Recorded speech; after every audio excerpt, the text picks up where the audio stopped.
It's like you are weaponizing a human being and sending them into the wild. That's what parents do who do not raise their children. If you're not raising your children, you are weaponizing a human being and sending them into society. It should be a damn crime.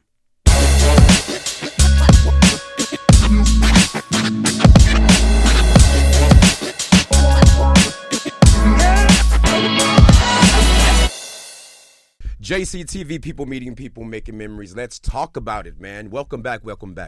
This is the first time, well, not the first time, but it's been about 6 or 7 months since we've been in the studio. I say we have as if I'm with a group, but we are a group. It is a team effort. Shout out Beast the Tyrant, Damo, Bells, Wiz, Charlie Mack, Hollis L. Edwards.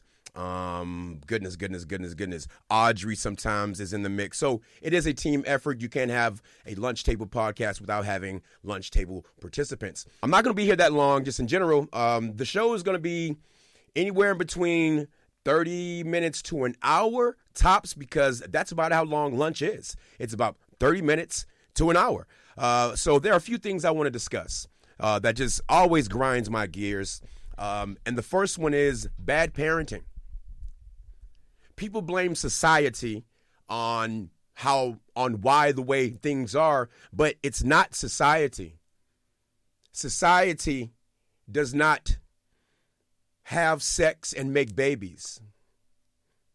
Society cannot do that. Society cannot have sex and make a baby. It cannot. But who can have sex and make a baby? A man and a woman. A man and a woman. Men who are healthy, women who are healthy, if they have sex, they can have a baby. They can make a baby. That's who makes babies. That's who raises babies. Bad parenting leads to a piss poor society. I'm going to say it again. Here's some bread for your head. Bad parenting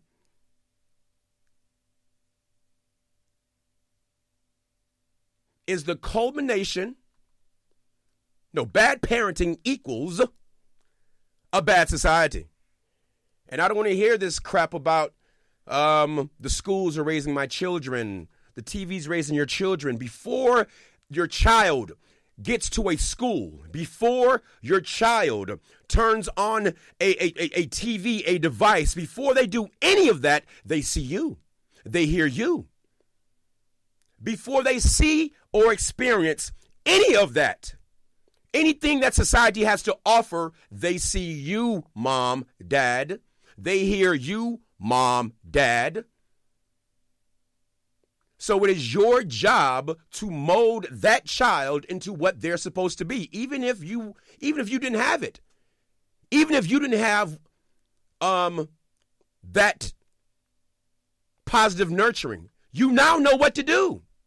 The thing about learning is you either can learn the wrong way or the right way, but still you're learning how to do it. You're either learning what to do or learning what not to do. So there's no excuse for a parent who knows right and from wrong and knows what they need, knows what that child needs to not nurture that child. I blame parenting. I hate hearing this. The TV is raising my, I hate hearing it. It's lazy. It's just laziness. You cannot be you can. How are you a parent and your child is a sophomore, senior in high school and they're failing and you know nothing about it? How is your child 15 years old and they can't read and you know nothing about it? How is that a thing? Yes, I understand, you've got your own job, you have your life that you have to deal with, but your child is priority as a parent. They are priority, man. You cannot drop the ball on your child. The ramifications of having kids, it's truly not, it's not taught. It's not brought into the forefront.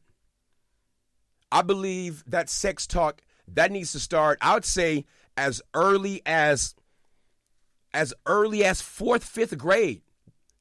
I know that may sound extremely young, but It needs to start then, especially now in today's age where everything is so accessible. But that talk needs to start at an early age. And what that talk needs to entail are all of the pitfalls for having a baby at an early age. Like all of the responsibility that goes into once you have that baby. That needs to, it needs to be explained. Because a child really doesn't see it. They don't see it. We never really, we know that, okay, this is a baby. We got to take care of it. It's my responsibility. But I don't think they really get it. I believe if there was a class, a course to where adults truly broke down what it is to have a child and to raise a child. Like what you sacrifice, what you can't do anymore. What is taken away from you? If that's truly, if that was a class, it may sound, I mean, they have classes for everything, but I truly believe that needs to be a class. Like a year-long class. A year-long class that is teaching youth the ramifications of having that child. It's not a 5-year or a 10-year, it's a forever thing. That entity that you create is forever. There aren't any takebacks. So that sex talk, and not just sex, but what comes from sex, and like that needs to be explained and really talked about. I never got it. I've never really even heard of these types of classes being offered. And it's just truly bringing the awareness of what you are sacrificing as a human being when you have a child. Because the only people that suffer are the children. I can talk about this so with passion is because I seen it. My mom and my father, they were not perfect, but they stuck it out. They did what they said, and they said what they did. My parents were the most, Ransom, Donnell Carey Sr., and Dorothy Carey are the best people I've ever met in my life. They're the most consistent people, the most disciplined people I have ever met in my life. So when I'm talking about this bad parenting and how it ruins a society, I had some really good teachers. And they didn't talk about it. They just showed me. I mean, yes, they told me the right way, but they showed me. Because we are not what we say. We are all of what we do. We're not what we say. We are what we do. I tell my kids, practice good habits. Habits are what you do. Your behavior is who you become. Habits, that's what you do. But after a certain amount of time, what you do becomes who you are. So your habits become your behavior. For an example, your habits were eating well. Your habits were sleeping well. Your habits were exercising often. Then you become healthy. Okay? Another example, if you are an addict, if your habits, if my habit is I wake up in the morning and I get my fix, whether it's coke, weed, alcohol, but whatever, if I do that all the time, and it dictates my world, then you become an addict. When you abuse drugs and alcohol, that's the habit. But your behavior is now that of an addict. Your habits are what you do. Your behavior is who you become. So practice good habits. My goodness, man, I've the past 2 months I've been practicing bad habits. I've been eating out more than I wanted to. I've been eating late at night, and I've gained like 10, 15 pounds. I can't even lie. I've gained about 10 unwanted pounds because I have been practicing bad habits. And then my behavior is my behavior. That's what I've become. I've become a little bit overweight. I've become a little damn pudgy. I have, and I don't like it. But why? Because I've practiced bad habits. The things that I was doing on the daily, they were negative. They weren't helpful. Eating processed foods, that's no good. Not exercising, that's no good. Eating late at night, then going to bed. Guess what? You're going to gain weight. That's not good. And these are my habits. These were my habits. These are my habits that I am working on and I'm currently wanting to change.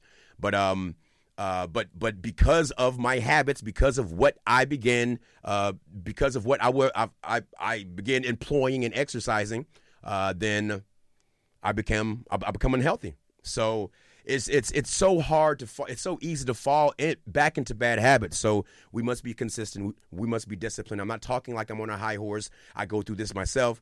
This is therapeutic for me as well. These past 6 months, I've started 2 businesses. I've solidified JCTV LLC. It is an entertainment media company officially, entertainment media company. And then I also started my nonprofit. It's called Youth Pathways Project. Youth Pathways Project. So I've entered into the nonprofit sector. I was teaching for this one company, for the same company, but they brought in someone or an entity called a 2-hour learning, and the teachers of record who were in class, they pretty much kicked us out of class. And within the company, we could find other gigs, but we were no longer teachers because they are going forward with the 2-hour learning. And the 2-hour learning, the gist of it is the kids only work on subject matters for 2 hours, and then they have the rest of the day to personal development, life skills, et cetera, et cetera. On paper, that's what it's supposed to look like. But in real time, real life, that's not what happens. They spend about 4.5, 5 hours on this subject matter. Just from my experience, okay? I was there for 8 weeks, and this is what I saw. The teachers of record, we took like the back seat, and we were assisting, but they were running the show. And what I saw in the 2 months were the kids not practicing actual writing skills. The kids not actually practicing the reading skills. The kids I had were behind academically, not slow, just academically behind. So they wanted to bring in this 2-hour learning to help boost their skills, which I feel, I love IXL. It's a great software, but I don't think it should not be used as the main course.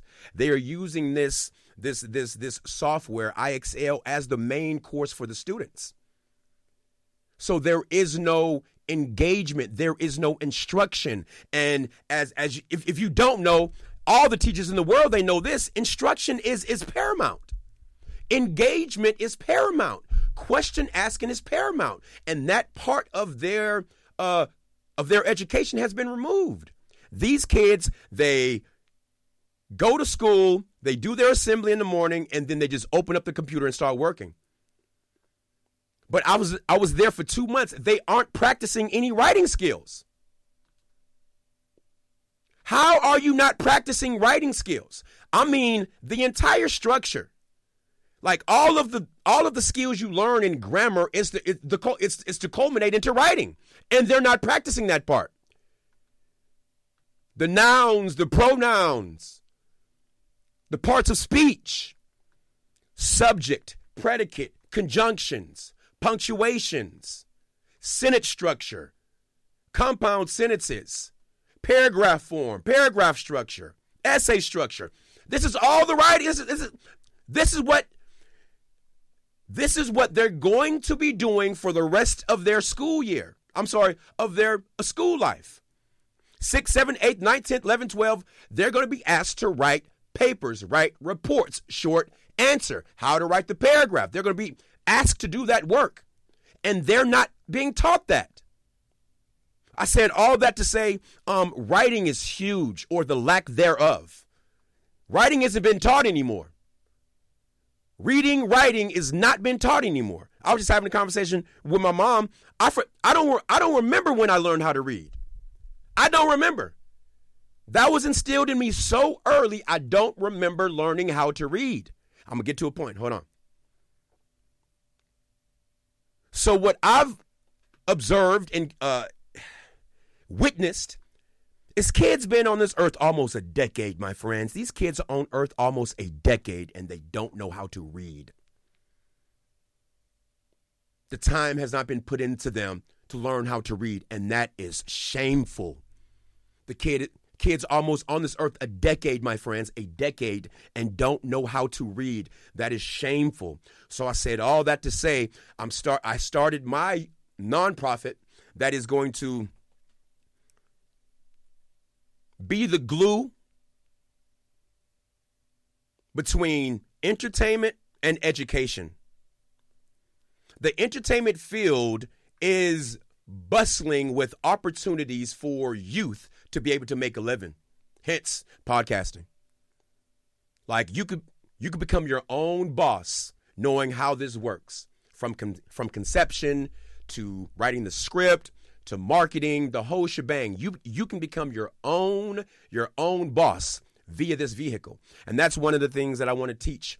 That's going to be one of the programs, a podcasting program. Also a writing program, and podcasting, writing program, and personal development, EQ, emotional intelligence, not just what you know, but how to facilitate what you know. That is key. So my Youth Pathways Project, my nonprofit, I started as well back in October. It's going to cover those bases. It's going to be the glue to tie entertainment and education together, and we're going to empower the youth via workforce readiness activities, which hasn't been in ever, but right now podcasting is a workforce readiness activity. I know a lot of people just do it for fun, but no, this is something where youth can really grab a hold onto and take ownership and make money.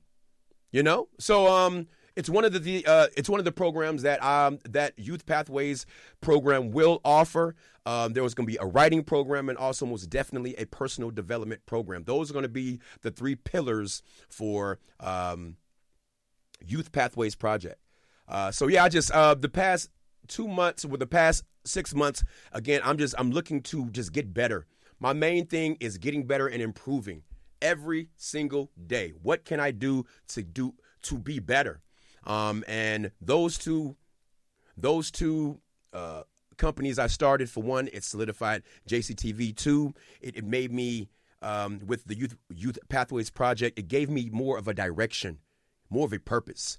I've been working with kids on and off for 21 years, like over 2 decades. And it's truly a passion of mine to help people, but most definitely help them because they're the ones who need it the most. And I was grateful. I've been blessed for having just a fantastic upbringing, having fantastic parents to guide me and to make sure that they put me in front of the right people. Like they knew they did. There was not one person that they put in front of me that they did not know regarding how this person was. Like they made sure to put people who were positively influential in my presence. Like that, like they made sure of that. I call my mom all the time. Well, not all the time, but I text her often, and I thank her. You know, I thank her for the work that she put into me, because especially after becoming a teacher and seeing the results of lack of parenting, bad parenting, if you will, I thank them so much, you know, because there are so many pitfalls that I avoided because they brought it to my attention. They taught me. There are some individuals who are late teens, in their 20s, and haven't gotten and have not received information regarding making good decisions or the ramifications of the decisions you make. There are some individuals who never get that talk. They have to experience life. They got to go to jail. They got to go to prison. They got to get maimed. So many things have to happen to them for them to finally get that lesson. So shout out to parents who instill these lessons that can irreparably change your life. Shout out to them who facilitate these lessons early on to their children. Make the mistakes then.